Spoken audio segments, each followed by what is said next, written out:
There was a boy named Niran who lived in a quiet house at the end of Olarunlik Street, the kind of street where mornings smelled like kerosene and evenings sounded like children chasing one another in dust. Everyone in town believed Niran was meant for something remarkable. He played the piano like his fingers carried memories older than his years. But talent, like a fruit left too long on a tree, can rot from inside if never plucked. And Niran had a habit, a soft, dangerous habit, of delaying life. He always said, "I'll practice later. I'll begin tomorrow." Tomorrow was his favorite word. And it ruined him slowly. His father worked as a driver. His mother sold fish by the roadside and returned home smelling like salt and courage. They wanted him to shine, to be the star they never had the chance to be. But Niran spent most days lying on his bed, scrolling endlessly, drifting in and out of sleep, dreaming instead of doing. One rainy afternoon, the electricity went out, as it often did. The house fell into the kind of darkness where you could hear the ticking of your own heartbeat. The piano sat in the corner of his room, untouched for weeks, gathering dust like a grave of forgotten melodies. Niran lay awake, staring at the ceiling, when footsteps crept down the corridor. He thought it was his mother, but the footsteps stopped at his door, and didn't move away. The door opened, not with a creak, but softly, like someone careful enough not to disturb a sleeping future. A figure stepped inside, tall, pale, dressed in something dark but not frightening. The stranger wasn't human, yet not unreal either. His eyes held a quiet knowing, like someone who had watched Niran for years. Niran tried to speak, but the figure raised a finger, not to silence him, but to guide his attention toward the piano. "You were meant to play," the stranger said, voice calm like slow rain. "But you prefer to wait." Niran's heart tightened. No one ever said it that plainly.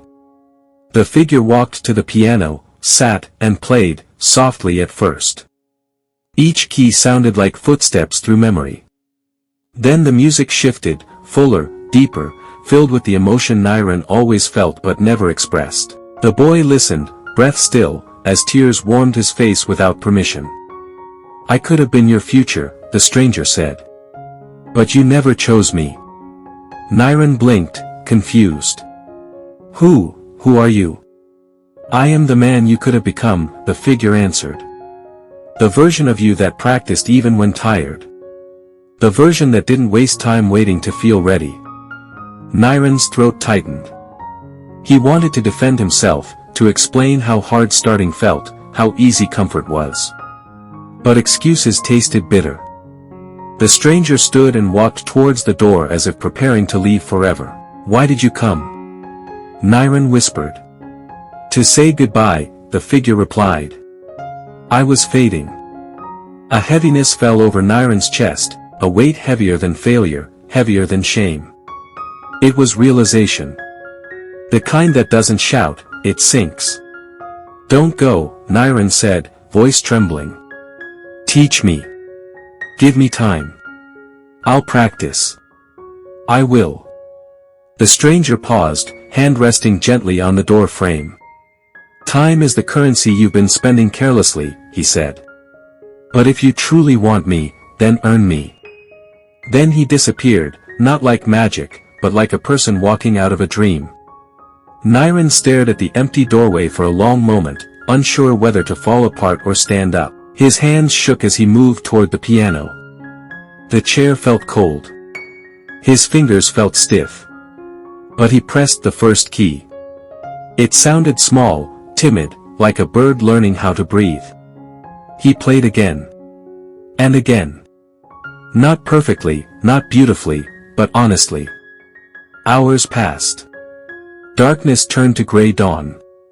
His mother knocked and found him still there, eyes red but shining. From that day, Niran played every morning. Not dramatically, not suddenly transformed, but consistently, quietly, stubbornly. His fingers grew surer, his music louder, his dream clearer. The future he once ignored returned slowly, step by step, like someone forgiven.